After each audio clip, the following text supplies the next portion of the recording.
आज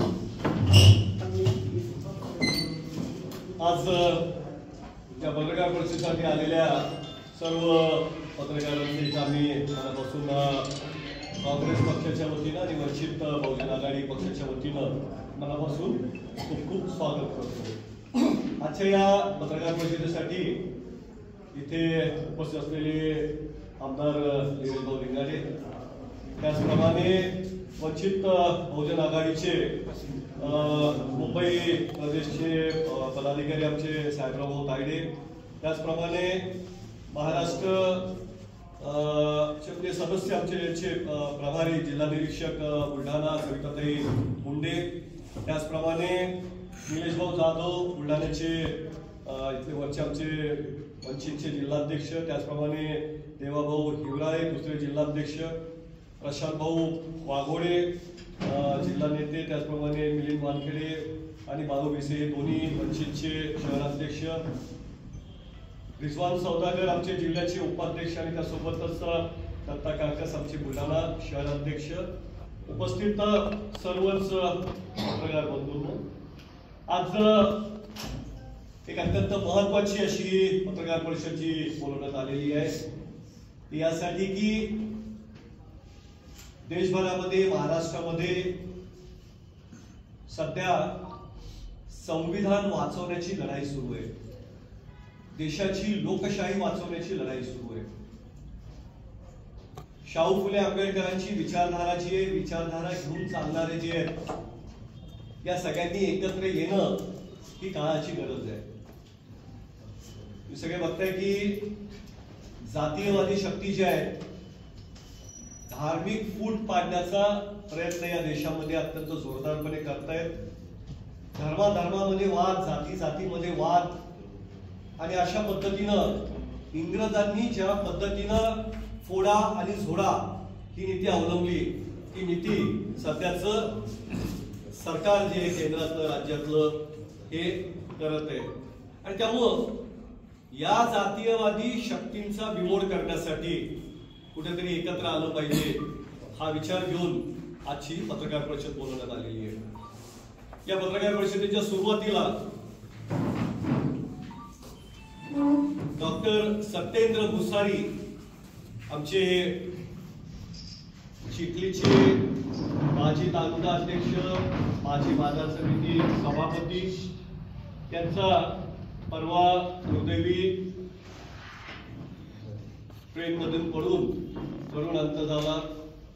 मी सर्वप्रथम त्यांना भावपूर्ण श्रद्धांजली अर्पण करतो।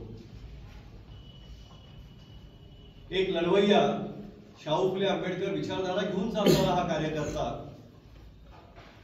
संभाजी ब्रिगेड असेल, मराठा सेवा संघ असेल, याच्या विचारसरणीतून हा कार्यकर्ता घडला होता आणि ताकदीनं जातीयवादी शक्तींचा विरोध करण्याचं काम त्यांनी आयुष्यभर केलं। आणि त्यामुळं ही पत्रकार परिषद ज्या अनुषंगाने बोलवण्यात आलेली आहे त्या अनुषंगाने आज डॉक्टर भुसारींचा निश्चितपणे उल्लेख मला करावासा वाटतो, त्यांची आठवण मला करावीशी वाटते। मी पुन्हा एकदा त्यांना भावपूर्ण श्रद्धांजली अर्पण करतो। बंधूंनो,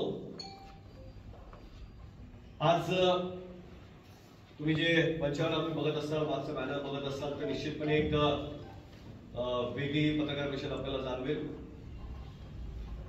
महाराष्ट्राचे काँग्रेसचे प्रदेश अध्यक्ष हर्षवर्धनदादा सपकाळ हे काही दिवसांच्या आधी वंचित बहुजन आघाडीचे नेते आदरणीय बाळासाहेब आंबेडकर यांची त्यांनी स्वतःहून भेट घेतली आणि त्यांना या परिस्थितीचा मुकाबला करत असताना एकत्र येण्याच्या संदर्भात आदरणीय बंटीभाऊंनी विनंती केली। महाराष्ट्रभरामधल्या ज्या निवडणुका आता स्थानिक स्वराज्य संस्थांच्या होत आहेत, नगरपालिका असतील की त्यानंतर जिल्हा परिषद पंचायत समिती असतील, या निवडणुकांमध्ये एकत्र आलं पाहिजे ही भूमिका पुन्हा एकदा हर्षवर्धनदादा सपकाळ यांनी मांडली। आणि निश्चितपणे या नवीन आणि तरुण प्रदेश अध्यक्षांना त्यांच्या हाकेला ओ देत बाळासाहेब आंबेडकरांनी देखील अत्यंत पॉझिटिव्ह अशी भूमिका मांडली आणि त्याची सुरुवात ही बुलढाणा जिल्ह्यापासून होते। प्रदेशाध्यक्ष हर्षवर्धन सपकाळ यांच्या या जिल्ह्यापासून होते. आम्ही वंचित बहुजन आघाडीचे जिल्ह्याचे नेते आणि काँग्रेसचे नेते हे मागच्या काही दिवसांपासून एकत्र बसले. सगळ्या गोष्टींवर त्यांनी चर्चा केली, आम्ही सगळ्यांनी मिळून चर्चा केली आणि या सगळ्या चर्चेतून निश्चितपणे हे ठरलं की वंचित बहुजन आघाडी आणि काँग्रेस हे स्थानिक स्वराज्य संस्थांच्या निवडणुका एकत्रपणे लढणार आहेत. आणि अशा पद्धतीनं आता एकीकडे महाविकास आघाडी, तर महाविकास आघाडी होत असताना आमची महाविकास आघाडीच्या संदर्भात पण चर्चा झालेली आहे. महाविकास आघाडी जी आहे आमची ती पण जिल्ह्याभरात झालेली आहे. काँग्रेसच्या वाट्यावर ज्या काही जागा आल्या त्यातून आता बहुजन आघाडी म्हणजे वंचित आघाडीला सोबत घेऊन आम्ही एकत्रितरित्या या निवडणुकांना समोर जाणार आहोत. आणि मला निश्चितपणे खात्री आहे की वंचित बहुजन आघाडी आणि काँग्रेस जेव्हा एकत्र येण्याचं आता ठरलंय तर निश्चित हवा जी आहे त्याचं रुख आता बदलणार. एवढी प्रचंड ताकद आता या आघाडीमध्ये होणार आहे. बाकी तुम्ही बघितलं असेल की लोकसभा असो, वेगवेगळ्या विधानसभा असो, वेगवेगळ्या लढल्यांमुळे कशा पद्धतीने निकाल लागले हे आपण सगळ्यांनी बघितलंय. आणि त्यामुळं आता स्थानिक स्वराज्य संस्थांच्या निवडणुकात एकत्र येत असताना स्थानिक स्वराज्य संस्थांमध्ये प्रचंड बहुमत ही आघाडी निश्चितपणे मिळवत असताना शाहू फुले आंबेडकरांची विचारधारा पुन्हा एकदा अत्यंत ताकदीनं या जिल्ह्यामध्ये जिवंत करण्याचं काम ही आघाडी केल्याशिवाय राहणार नाही. आणि याचा परिणाम पुढच्या विधानसभा असो, लोकसभा असो यामध्ये पण निश्चितपणे जिल्ह्याला आणि महाराष्ट्राला जाणवल्याशिवाय राहणार नाही. जे बुलढाण्यामध्ये झालं ती सुरुवात असेल. मागे नांदेडमध्ये पण अशाच पद्धतीनं तिथल्या मंडळींनी एकत्र येऊन ही आघाडी स्थापन केली. आता बुलढाण्यात झाल्यामुळं, प्रदेशाध्यक्षांच्या जिल्ह्यात झाल्यामुळं हा जिल्हा प्रदेशाध्यक्षांचाच नाहीये तर आदरणीय बाळासाहेबांचा पण हा जिल्हा आहे. कारण लोकसभा मागच्या ते जे लढवत होते त्या लोकसभा मध्ये बुलढाणा जिल्ह्याचा पण मोठा हिस्सा होता. आणि त्यामुळं हा जिल्हा फक्त प्रदेशाध्यक्ष हर्षवर्धनांचाच नाही तर बाळासाहेब आंबेडकरांचाही हा जिल्हा आहे. आणि त्यामुळं दोन्ही या जिल्ह्यातले नेते जे राज्य स्तरावर, देश स्तरावर, बाळासाहेब प्रदेश स्तरावर पण नेतृत्व करतात. त्यामुळं हे नेते जेव्हा एकत्र आले तर खालचे आमच्यासारखे जे कार्यकर्ते ते देखील मनाभावापासून एकत्र आल्याशिवाय राहणार नाही हा मला पूर्ण विश्वास आहे. मी ताईंना विनंती करतो की त्यांनी आपल्याशी संवाद साधावा. नमस्कार सर्वांना. सर्वप्रथम सर्व काँग्रेसचे पदाधिकारी, राहुल असेल, धीरज भाऊ लिंगाडे असतील, देवाभाऊ हिवराळे, आमचे जिल्हाध्यक्ष प्रशांत भाऊ वागोदे, निलेश भाऊ, उपस्थित सर्व पत्रकार बंधू. आत्ताच राहुल भाऊने सांगितले त्याप्रमाणे शाहू फुले आंबेडकरवादी विचाराचा हा पक्ष वंचित बहुजन आघाडी आणि काँग्रेस दोन्ही एका विचारधारेचे पक्ष असल्यामुळे एक महिन्यापासून आम्ही कार्यकर्त्यांची मागणी होती की ताई कुठेतरी एकत्र बसलं पाहिजे आणि एकत्र बसून आपण जर या विचारधारेनं पुढच्या पक्षाला सामोरं गेलो तर कुठेतरी आपल्या हातात एक कार्यकर्त्यांना बळ येण्यासाठी सत्ता येईल. आणि ती सत्ता घेण्यासाठी आपण आज बाळासाहेब आंबेडकर असतील किंवा आमचे दादा बंटीभाऊ सपकाळ असतील, मी त्यांना काका म्हणते, ह्यांची आणि माझी एका महिन्यापासून चर्चा चालू होती की साहेब आपण कुठेतरी एकत्र बसलं पाहिजे, एका विचाराने एकत्र आलं पाहिजे. आणि दोघांनीही आपल्या बोलण्याला सकारात्मक असा प्रतिसाद दिला. आणि खरोखर आम्हाला आनंद वाटतो की दोन्ही दिग्गज नेते, बाळासाहेबांनी तर भाऊ भेटून आल्यामुळं त्यांचा पॉझिटिव्ह होताच, पण कार्यकर्त्यांचा विचारपूस केल्याशिवाय आपण पुढे जाऊ नये असं त्यांचं विचार नव्हते. आणि कार्यकर्त्यांना विचारून आपण ह्या युतीत आलो. उद्यापासून म्हणजे नगरपालिकेच्या निवडणुका आहेत, पुढे ग्राउंड लेवलच्या जिल्हा परिषद झाल्या, पंचायत समिती झाल्या, ह्याही निवडणुका आहे. आणि ह्या छोट्या छोट्या निवडणुकीमध्ये दोन्ही विचारसरणीचे मतदार अगदी आनंदाने ह्या युतीचं स्वागत करतील. कारण त्यांना हेच हवं होतं की कुठंतरी आपल्यासोबत एका विचारसरणीचं, मग काँग्रेसी मुस्लिम मतदार असेल, आपलं बौद्ध मतदार असेल आणि इतर सेक्युलर पक्षाचे सेक्युलर विचारवादी जे छोटे मोठे घटक असतील त्यांना आपण 12 बलुतेदार म्हणू, की ज्यांच्यावर आता कुठेतरी अन्याय अत्याचार होते, पण बाळासाहेब व्यतिरिक्त ते कुठेही कोणी उभं राहत नाही. हे झालं जातीयवादी धोरण. आणि या जातीयवादी धोरणाला समूळ नष्ट करायचं असेल तर सत्तेत जावं लागतं आणि ती सत्ता ग्रामपंचायत पंचायत समितीपासून सुरू होते. त्या सत्तेचं समीकरण सुरू करण्यासाठी आज राहुल भाऊ तुम्ही हे आमच्या विनंतीला मान दिला आणि ही चर्चा लवकर होण्याच्या अगोदर थोडी लांबत गेली आणि काल ही सकारात्मक चर्चा झाली.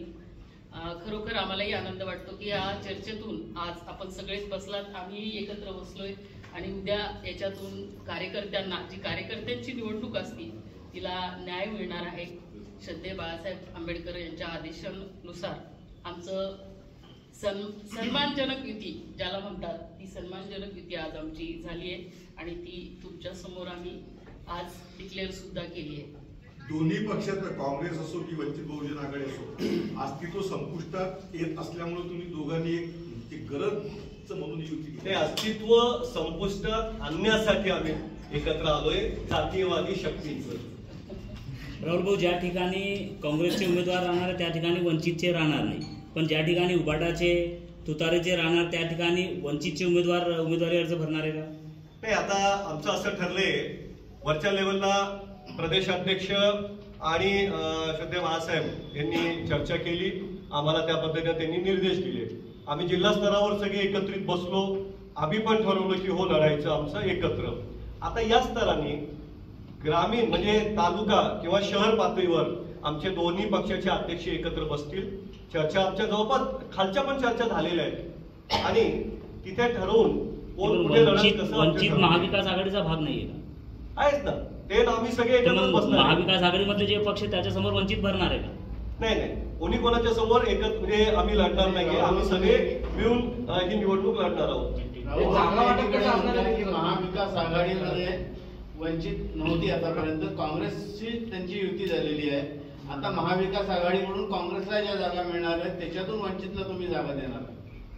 असं कुठे टाय होणार नाही का? वंचित म्हणजे बहुजन म्हणजे महाविकास आघाडीच्या काही जागा ज्या काँग्रेसमध्ये नाही पण जे वंचित लढवणार आहे अशा ठिकाणी टाय होणार नाही. शक्यतो असं कुठेही परिस्थिती येणार नाही. किरकोळ ठिकाणी जर अशी काही परिस्थिती निर्माण झाली तर आम्ही सगळे एकत्र बसू, महाविकास आघाडीचे नेते एकत्र बसू, त्यातून रस्ता काढू. तो साधारणतः 11 पैकी महाविकास आघाडीतून काँग्रेसला म्हणजे किती जागा मिळतील अध्यक्षपदासाठी? 11 पैकी किती नगराध्यक्ष? नगराध्यक्ष पदासाठी आम्ही जे बसलोय त्यात 1-2 ठिकाणची चर्चा आज होणार आहे. बाकीच्या सर्व ठिकाणची चर्चा जवळपास आलेली आहे. तर किती काँग्रेस म्हणजे मलकापूर, नांदुरा, चिखली, बुलढाणा या बाकी सगळ्या जागांवर जवळपास एकमत झालेलं आहे. सिंदखेड राजा, देवगाव राजा आणि मेहकर या 3 ज्या आहेत या मित्रपक्ष लढवण्याच्या संदर्भात त्यांचा आग्रह आहे आणि त्या संदर्भातली आमची चर्चा त्यांच्यासोबत सुरू आहे. मग काँग्रेसला ज्या मिळतील जागा त्याच्यापैकी तुम्ही किती वंचितला कुठली वाटत? आमच्यात बसून आम्ही ते ठरवलेलं आहे आणि जिथं जे उमेदवार निवडून येऊ शकतात अशा संदर्भातली चर्चा होऊन त्याबद्दल कुठेही आमचं दुमत नाहीये. म्हणजे नगराध्यक्ष पदाची उमेदवारी एखाद्या ठिकाणी देणार की फक्त नगरसेवकासाठी? दोन्ही पण. म्हणजे वंचितला जिथे कुठे त्यांचा नगराध्यक्ष निवडून येऊ शकतो तिथे त्यांना नगराध्यक्ष पदाच्या संदर्भात देखील चर्चा झालेली आहे. नगराध्यक्ष खामगाव वंचितला देणार आहे. खामगावच्या संदर्भातली चर्चा आमची सुरू आहे, जवळपास झालेलं आहे. खालचे जे नगरसेवक आणि हे आहेत, आता तिथे घाटाखाली जे आहे शेगाव, जळगाव जामोद, खामगाव या ज्या जागा आहेत या जागांच्या संदर्भात पॉझिटिव्ह आमची चर्चा झालेली आहे. काँग्रेस सोबत झाली आहे हा एक प्रश्न, किंवा ते आता वंचित बहुजन आघाडी हा महाविकास आघाडीमध्ये जे काही आधी 3 पक्ष होते त्याच्यामध्ये आता 4था पक्ष अशी आता एकूण महाविकास आघाडी असणार आहे.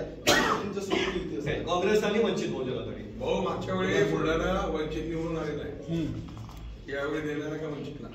चर्चा सुरू आहे आमची तिथं. आता शहराध्यक्ष दोन्ही जे आहेत ते इथं स्टेजवरच आहेत, ते बसून चर्चा ती करून घेतील. वंचित बहुजन आघाडीला महाविकास आघाडीमध्ये मित्रपक्ष म्हणून घेण्यासाठी इतर 2 पक्षांसोबत तुमच्या मित्रपक्षांसोबत चर्चा झाली आहे का, किंवा त्यांची काय म्हणणं आहे? त्याची काही अडचण नाही, उलट त्यांना तर आनंदच होईल ना या गोष्टीचा. त्यांना अडचण कशी होईल?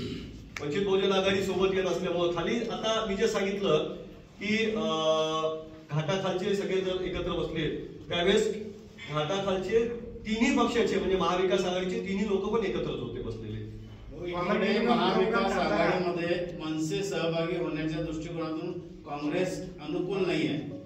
अशा परिस्थितीमध्ये वंचित काँग्रेसची मित्र पक्ष असताना इतर जे पक्ष आहेत ते अनुकूल आहेत का? नाही, पण मनसे संदर्भात आम्ही अनुकूल नाही हे काही खरं नाही. अजून मनसेकडून असा कुठलाही प्रस्ताव आलेला नाही की मनसे सोबत जायचंय किंवा पण प्रस्ताव आल्यावरच आम्ही सांगून अजून प्रस्ताव आलेला नाही आमच्याकडे असं कुठला. वंचितकडून आधी आपल्याकडे प्रस्ताव आला होता. वंचितकडून आधी आपल्याकडे आला होता. आम्ही दोघंही एकमेकांसोबत बोललो आधी आणि नंतरचा काही विषय नाही. तुम्ही बोलले ना दादा गेले होते पहिले. दादा बोलले ना, दादा बोलले त्यांच्या म्हणजे आधी राज्यस्तराचे नेते दरवर्षीच एकमेकांशी बोलतातच ना, त्या चर्चेतलाच हा भाग होता. ही आताची युती जरी हो ही जिल्हा परिषद पंचायत समिती त्यावेळी देखील असणार आहे का आणि त्यावेळेस जे काही वाटाघाटी असणार आहे त्या संदर्भात तुमचं बोलणं झालंय का? जिल्हा परिषद पंचायत समितीच्या संदर्भातही म्हणजे त्यावेळेसही आमची आघाडी असणार आहे आणि पुढेही असणार आहे. म्हणजे आता ते पर्यायच नाही ना, करावंच लागतं. समविचारी एकत्र आलं पाहिजे ही पहिलेपासून भूमिका आहे. वंचित सोबत काही कॉमन मिनिमम प्रोग्राम ठरला का? बसून ठरवून घेऊ आम्ही. तो कॉमन मिनिमम प्रोग्राम हाच आहे की शाहू फुले आंबेडकरांची जी विचारधारा आहे ती विचारधारा घेऊन पुढे चालायचं. हीच मुख्य विचारधारा आहे, तोच मिनिमम प्रोग्राम आहे. बी टीमचे जे आरोप तुम्ही लावत होते याच्या आधी लोकसभा विधानसभा तर त्याचं काय? असं आम्ही तर कोणी मी तर लावले नाही किंवा प्रदेशाध्यक्षांनी कधी लावले नाही. हो, इतके आता इतके पक्ष बिहार मध्ये एकत्र आले एनडीए पुढे. वो बिहार आहे, हे महाराष्ट्र आहे. महाराष्ट्रात तुमच्यासारखे सुजाण लोक आहेत, विचार करणारे लोक आहेत, ते तिथे आहेत की नाही मला माहित नाही. लोकसभेनंतर विधानसभेत ती परिस्थिती राहिली नाही ना. जी परिस्थिती आज बिहारमध्ये झालेली आहे तीच परिस्थिती महाराष्ट्रात सुद्धा झाली होती ना महाविकास आघाडी. हे होत असेल. निवडणुकीच्या दरम्यान बदलत जातात परिस्थित्या. तुम्ही लोकसभा पण सगळ्यांनी बघितली आहे महाराष्ट्रातली. लोकसभेच्या निवडणुकीमध्ये देशभरामध्ये एक हाती सत्ता आणण्याचं जे बघत होते आणि त्यात सांगत होते की महाराष्ट्रात एक म्हणजे लाट येईल भाजपाची. काय झालं तुम्ही बघितलं. फार जास्त जुना विषय. बिहारवर मतचोरीचा काही प्रभाव झाला का? बिहारमध्ये मतचोरी मोठ्या प्रमाणात SIR लागले, त्यात 80-85 लाख वोटर कापले गेले. त्यानंतर आता देखील सातत्याने तिथले आरोप होत आहेत.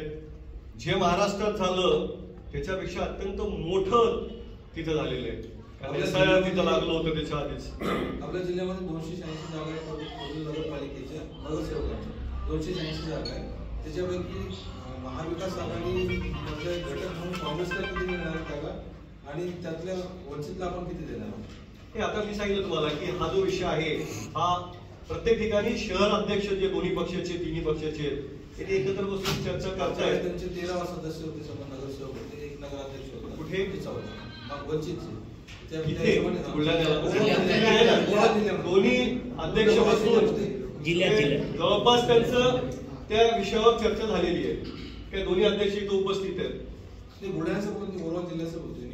जिल्ह्याचे स्थानिक स्तरावर चर्चा होऊन पॉझिटिव्ह. जसं महाविकास आघाडी तुम्ही बघितलं असेल की आम्ही ठरवलं की स्थानिक स्तरावर चर्चा करून आम्ही निर्देश द्यायचे की करायचे, आपल्याला एकत्र लढायचे. बस त्या निर्देशावर जवळपास सगळीकडे अत्यंत पॉझिटिव्ह चर्चा झालेली आहे. पण भाजप ही आणि शिवसेनेमध्ये सुरू